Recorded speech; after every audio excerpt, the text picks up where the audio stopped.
Muchos de ustedes suponen que su incapacidad para decir no es señal de un alma generosa, una prueba de su infinito altruismo y virtud.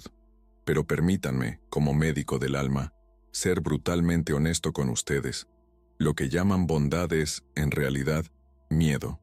Y ese miedo ha levantado a su alrededor los muros invisibles, pero impenetrables, de una prisión en la que se asfixian lentamente. Sienten esa pesadez cada mañana al abrir los ojos. No es simple cansancio físico, es un agotamiento profundo y antiguo de la psique, forzada a cargar con el peso de vidas ajenas porque renunciaron al derecho de vivir la propia. Cuando se encuentran ante una elección y escuchan esa voz tenue pero insistente en su interior suplicándoles decir no, la reprimen con la crueldad de un tirano, forzando una sonrisa de acuerdo en su rostro. En ese preciso instante, cometen un acto de traición contra lo más sagrado que poseen, su propia esencia. Creen que al ceder están comprando paz, seguridad y amor, pero en realidad están pagando por esas ilusiones con la moneda de su propia alma, y ese es un intercambio donde siempre salen perdiendo. Las raíces de este comportamiento se hunden profundo en el suelo de su pasado, ahí donde el niño que llevan dentro aprendió que ser amado significaba ser cómodo, que la aceptación es el premio a la obediencia, y que tener voluntad propia, distinta a la de los demás, se castiga con frialdad y rechazo. Han crecido, pero ese niño asustado sigue manejando su vida, haciéndoles creer que si ponen un límite, si marcan el círculo de su yo, y dicen, aquí no se entra, el mundo se vendrá abajo y se quedarán en una soledad aterradora. Esta es su persona, la máscara social que se ha adherido tanto a su rostro, que han olvidado cómo luce su verdadera piel debajo de ella. Esta máscara de buena gente, de empleado incondicional, de amigo ideal, se ha convertido en su carcelero. Temen decepcionar a los otros, pero no temen decepcionarse a sí mismos. Y ahí radica la tragedia de su neurosis. Se han vuelto rehenes de expectativas que ustedes mismos fomentaron, pues cada vez que dicen sí, cuando todo su ser grita no, le enseñan a los demás que sus necesidades son secundarias, que su tiempo no vale y que su territorio puede ser usado sin permiso. Construyen su cárcel ladrillo a ladrillo.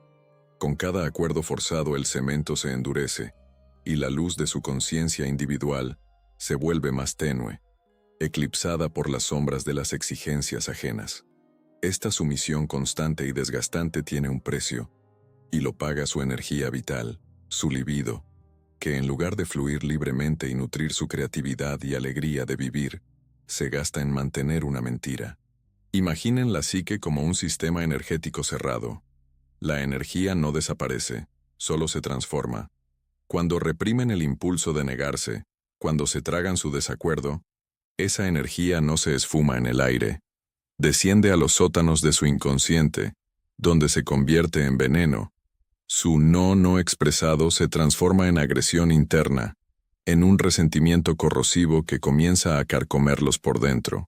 Pueden sonreírle al colega que les aventó otra tarea, o al pariente que exige su atención, pero en lo profundo de su sombra, esa parte oculta de la personalidad que se niegan a reconocer, hierve la furia. La sombra crece, alimentándose de su sacrificio. Se vuelve densa y pesada, y cuanto más luminosos y buenos intentan parecer por fuera, más oscura y vengativa se vuelve su sombra por dentro. Esta lucha interna, este esfuerzo constante por mantener cerrada la puerta del sótano, requiere un gasto de fuerza colosal. Por eso se sienten bajoneados y sin energía, aunque físicamente no se hayan matado trabajando. Su apatía no es flojera, es un mecanismo de defensa. Su psique corta el suministro porque toda la energía se está yendo en sofocar el conflicto interno. Viven en un estado de guerra civil crónica, donde una parte de ustedes intenta desesperadamente complacer al mundo, mientras la otra, acorralada, odia en silencio a ese mundo y a ustedes mismos por su debilidad. Esta ira oculta suele brotar en la psicosomática, en dolores inexplicables, en una depresión que parece no tener causa, pero que en realidad es el grito de auxilio de su alma. Se convierten en mártires que esperan en secreto una recompensa por su sufrimiento. Pero esa recompensa no llegará, porque el sacrificio hecho desde el miedo, y no desde el amor, no tiene valor sagrado. Esperan que la gente valore su incondicionalidad, pero ellos solo se acostumbran a ella como si fuera su derecho. Y cuando finalmente, agotados, intenten objetar tímidamente, su sorpresa e indignación serán el golpe de gracia para ustedes. Ustedes mismos crearon al monstruo de la permisividad ajena, alimentándolo con su propia fuerza vital, y ahora ese monstruo exige cada vez más, dejándolos como un cascarón vacío, sin deseos ni aspiraciones.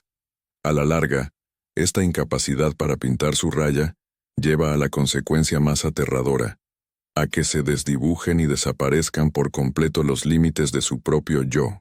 La personalidad, o lo que llamamos el sí mismo, solo puede existir cuando está separada de lo colectivo, cuando es consciente de su singularidad y sus límites.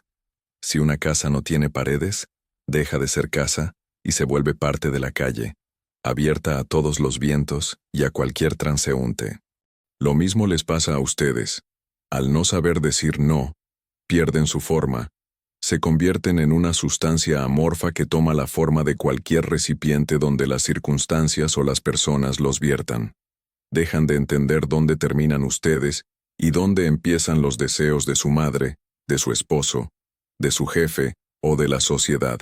Sus pensamientos no son suyos, son el eco de opiniones ajenas. Sus deseos son el reflejo de lo que se espera de ustedes. El proceso de individuación, el llegar a ser quien realmente son, se detiene. No pueden ser ustedes mismos si están siempre ocupados siendo alguien para los demás. Este estado de fusión, este incesto psicológico con el mundo circundante, es un retroceso a un estado infantil donde no hay responsabilidad por la propia vida, porque su vida ya no les pertenece. Viven guiones ajenos, sienten emociones ajenas y resuelven problemas ajenos, dejando su propio destino huérfano a la orilla del camino. Esta pérdida de identidad engendra un terror existencial profundísimo, un vacío que no se llena ni con halagos, ni con gratitud, ni manteniéndose ocupados. Se miran al espejo y no ven a nadie, solo un conjunto de funciones útiles para otros. Su vida se ha convertido en una sala de espera donde aguardan el permiso para vivir, el permiso para ser, pero nadie les dará ese permiso más que ustedes mismos. Y mientras no restauren sus fronteras, mientras no aprendan a soportar la tensión del conflicto que inevitablemente surge al chocar intereses, seguirán siendo prisioneros en una celda con la puerta abierta, sin atreverse a dar un paso hacia la libertad, porque la libertad requiere el coraje de estar separado, de ser a veces el malo, ante los ojos de otros para ser fiel a uno mismo. Sin la capacidad de negarse no hay personalidad, solo hay una herramienta en manos del destino, y ese destino será despiadado con quien se traicionó a sí mismo por una paz ilusoria. Sin embargo, darse cuenta de que viven en una prisión es solo el primer paso, el más doloroso, hacia la sanación, porque en el momento en que deciden girar la llave y entreabrir la puerta, no los recibe la alegría de la libertad, sino un terror helado, la culpa. Es una etapa inevitable por la que debe pasar toda alma que aspire a la integridad. Deben aprender a soportar esa vergüenza tóxica que les susurra que, al decirle no a otro, están cometiendo un crimen. Esa culpa no es la voz de la conciencia, es la voz de su neurosis, es el eco de las prohibiciones parentales resonando en los pasillos vacíos de su mente.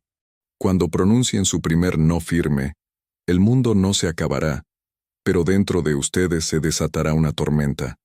Esperarán el castigo, se sentirán egoístas, destructores, unos malagradecidos.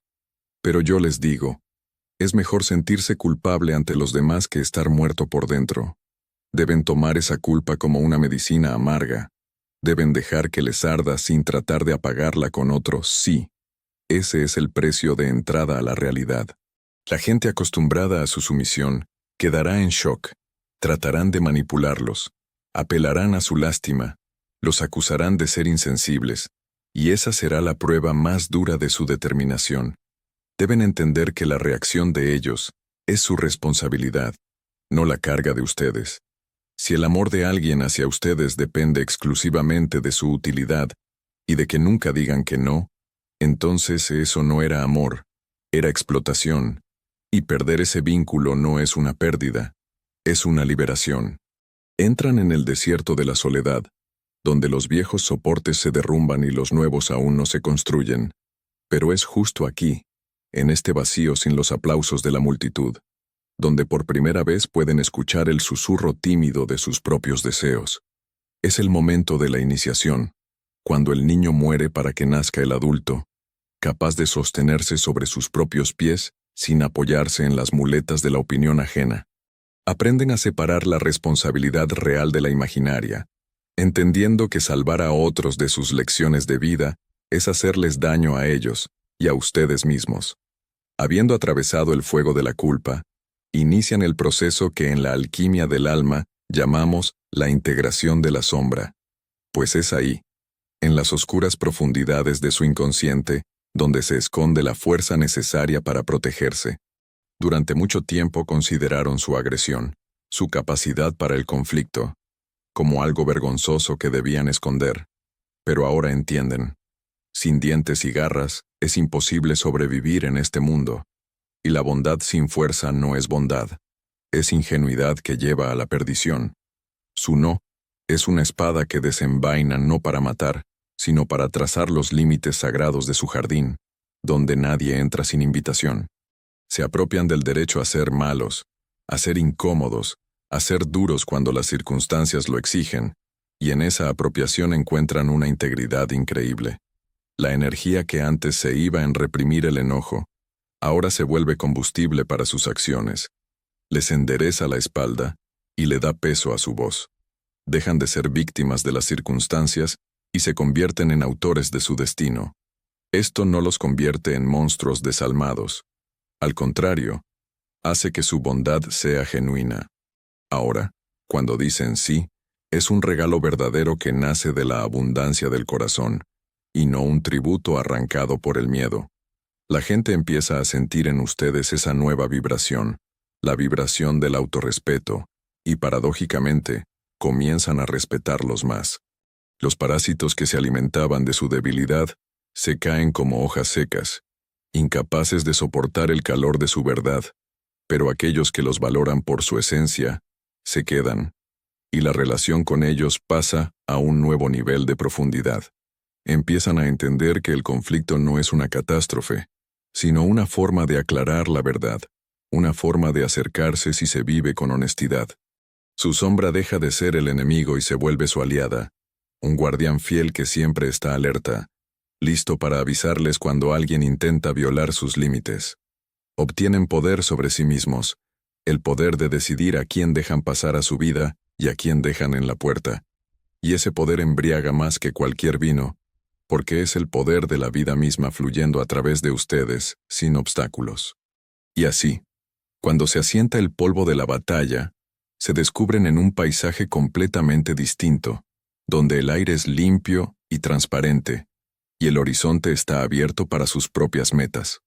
La prisión desapareció no porque alguien derribara los muros, sino porque ustedes la superaron, se volvieron más grandes que su miedo. A este estado lo llamamos individuación, el momento en que se convierten en quienes la naturaleza planeó que fueran, sin la mezcla de expectativas ajenas. El cansancio que los persiguió por años se desvanece, reemplazado por un pulso de vitalidad tranquilo y constante. Ya no gastan fuerzas en aparentar, simplemente son. Su soledad se transforma en un estar a solas consigo mismos, un estado de gracia donde se sienten interesantes y cómodos en su propia compañía, donde encuentran inspiración y sabiduría. Dejan de buscar afuera la confirmación de su derecho a existir, pues ese derecho lo sienten como un hecho innegable, arraigado en el centro mismo de su ser. La vida deja de ser una lista infinita de obligaciones con los demás y se convierte en un acto creativo. Notan que sus relaciones se han vuelto más limpias. Ya no hay cuentas ocultas, manipulaciones ni rencores, solo un intercambio honesto entre dos personalidades soberanas. Han aprendido a decir no a todo lo que no resuena con su alma, y gracias a eso, su sí se ha vuelto sagrado. Ya no son el salvador, ni la víctima, ni el verdugo. Son simplemente un ser humano recorriendo su propio camino. Y aunque el miedo a veces pueda regresar, ya no es el dueño de la casa, sino solo un invitado que les recuerda lo lejos que han llegado. Han encontrado su voz, su forma y su lugar en este mundo. Y ese es el logro más grande del que es capaz la psique humana. La máscara ha caído, y debajo de ella no había vacío, como temían, sino el rostro radiante y vivo de su verdadero sí mismo, listo para recibir la vida en toda su plenitud y con todo lo impredecible que ella trae.